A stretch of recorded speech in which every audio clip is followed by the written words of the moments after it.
Assalamualaikum warahmatullahi wabarakatuh. Dear students, welcome again to my course, Language Assessment. Today is the fourth meeting, right? Let me go to the slides.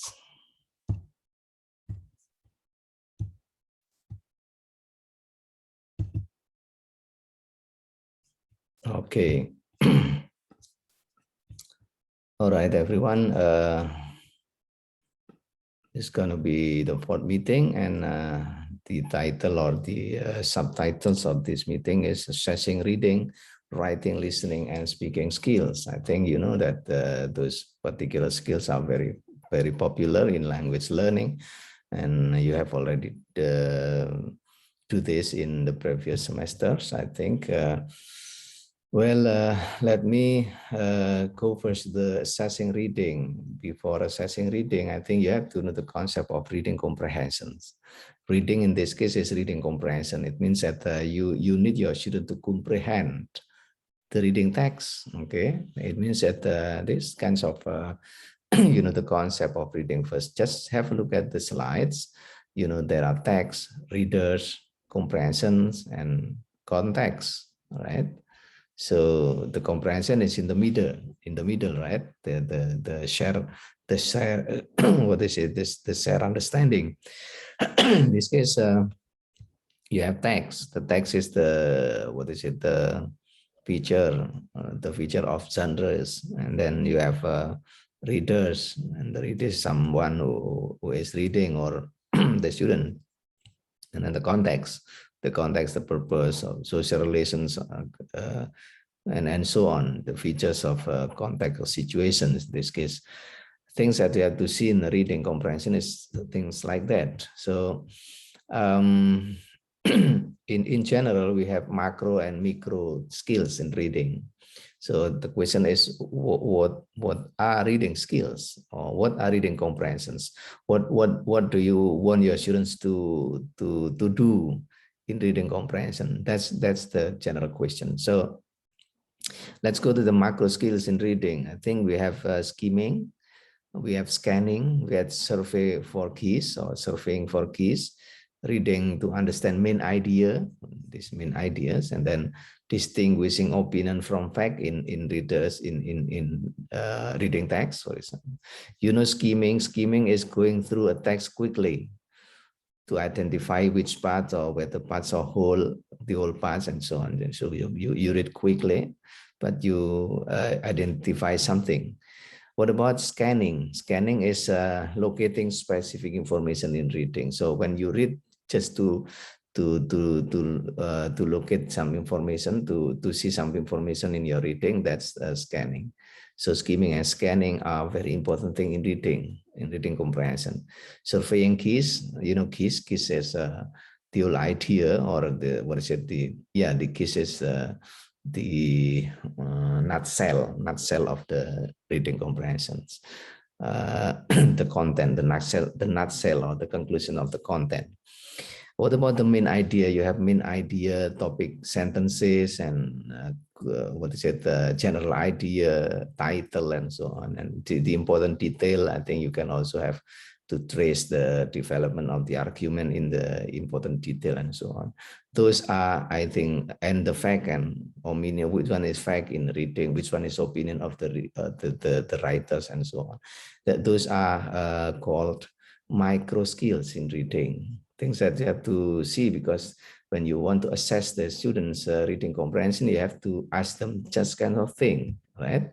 The second one is micro skills in reading. I think micro skill is something like understanding inference meaning or info meaning. Info meaning is understanding text by going outside it, making inference. And you can also understanding the grammar, like the purpose, the result, the cause, comparison, and so on in the grammar. Understanding synthetic structure of sentence and clause, discourse markers, and lexical comprehension, grammatical cohesions. Lexical is the dictions of vocabulary. Do you want to refer to some words in for example, some words For example, where what does them refer to, for example, this kinds of lexical, right? Okay. Next, writing. In writing, we have the so-called writing process and writing products, right? In a writing product, I think it is similar with reading. You have micro skill and micro skill and micro skill and macro skills. Right? In macro skills, you have phoneme, graphing, correspondence, spelling, pronunciation, punctuation, word order patterns, and so on. And in macro skills, we have rhetorics, general about the idea, main supporting idea. You have literal and implied meanings, like inference meaning and specific references and so on.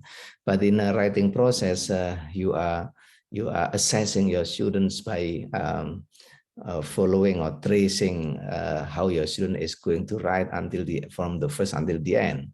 The pre-writing, what they are doing in pre-writing, and then peer editing, or revising, rewriting again, proofreading, and finish writing. Something like a process of going to write until the end. That's the writing process. So in writing, you have to assess two things, right? The process and the product. The product is that you get after the students finish writing, then you get the product in the forms of their writings or their essays, and then you write up, you rate it, or you assess it, or assess the writing by using the parameters of micro and macro skills, something like that. And then listening skill. Then listening skill is types of listenings. You have evaluative listening and dialect listening. Like dialogue is a kind of finding meaning through conversational exchange, asking clarification, testing understanding, and so on. Evaluative listening is you usually give the extract of listenings and then ask them to evaluate, criticize the content, making judgment about some parts of information in the listening. So usually your students are asked to identify certain vocabularies, for example, in listening. That's the evaluative listening. What to assess in listening, I think a little bit similar with the reading. I think because this is concerning with text, reading and writing, direct meaning comprehension. For example, this is the listening for evaluation, or every listenings. Main idea, important information, specific information, speaker attitude toward topics and listeners. You can also have the kinds of infer meaning comprehension, like making inference. Inference is making a conclusion, making a kinds of things that is not exactly explicitly stated in the text, and you ask your children to identify. That's inference. For example, if you ask something in which your students should conclude or should think outside the text, that's inference.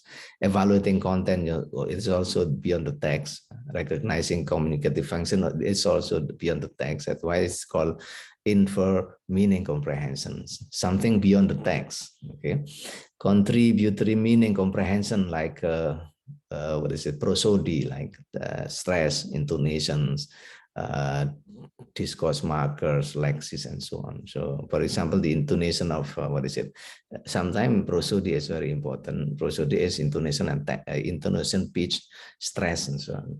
Something like saying things like father said your mother is sick. If you miss in intonation, you will miss the meaning. Father said mother is sick. Who is sick? Mother. Okay. Father said mother is sick, or father said mother is sick. Who is sick? Mother. So it depends on the intonation. That's try to understand the meaning through the prosody or stress intonations. Learning and writing, I think learning writing in listening means note taking. Yeah, for example, you give the text, the students should note takes something like today's assignment. You are supposed to note takes from my lecture, and then you write down a summary, something like this. This is a note taking. Or telephone conversation, there is a telephone and the telephone conversation, and you ask your students to note take something like try to find the content of the conversation, for example. So such thing are the so-called listening and writing in terms, writing in terms of listening something, and then your students is writing something. Okay, next, assessing speakings. I think speaking is a little bit very quite important, because in language the main goal is speaking actually, because you are dealing with speaking in everyday conversation. So speaking is a spoken language. Speaking can be as an interactions.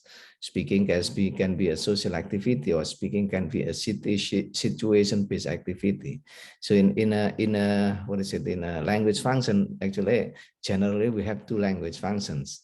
Language is for interaction, that's language function. For example, greeting, you just greet someone. What is the function of greeting? To interact, right?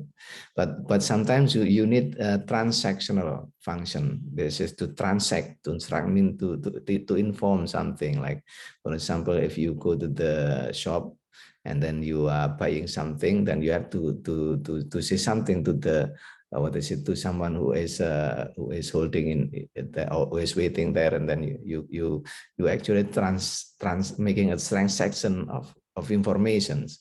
So something like today I'm talking today. What is the goal of I'm talking? Giving you the information. That's transactional functions of language. So speaking can be can have various functions in this case. That's why spoken language can be interactions. Remember that we have the construct of speaking, the purpose of speaking. What we want to assess is the purpose of speaking, and then what is the so-called task types. Task is something that you assign to your students. For example, you ask your student to play a role, for example. Then the role, the conversation designed for that role is called task, right? So you create a task in classroom task, but the final goal is actually to equip your student with capability to make a conversation or to speak in that task.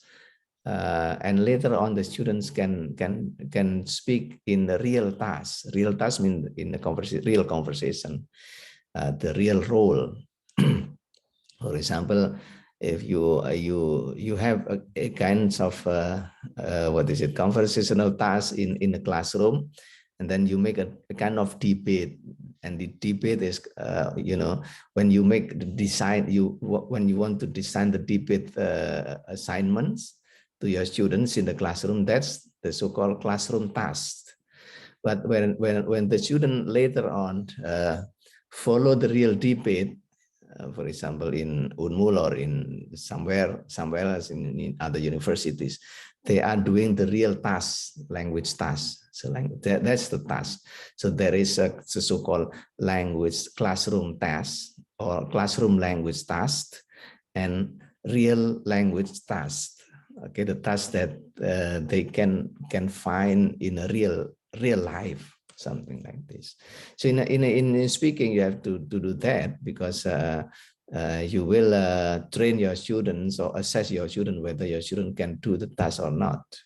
That's why in speaking, what to assess can be routine skills and improvisation skill. Something like routine skill, I think, informal conversation, or making a kinds of drawing conclusion from the conversation and so on. Even interaction means making interaction like greeting, telephone conversation, meeting with, and so on.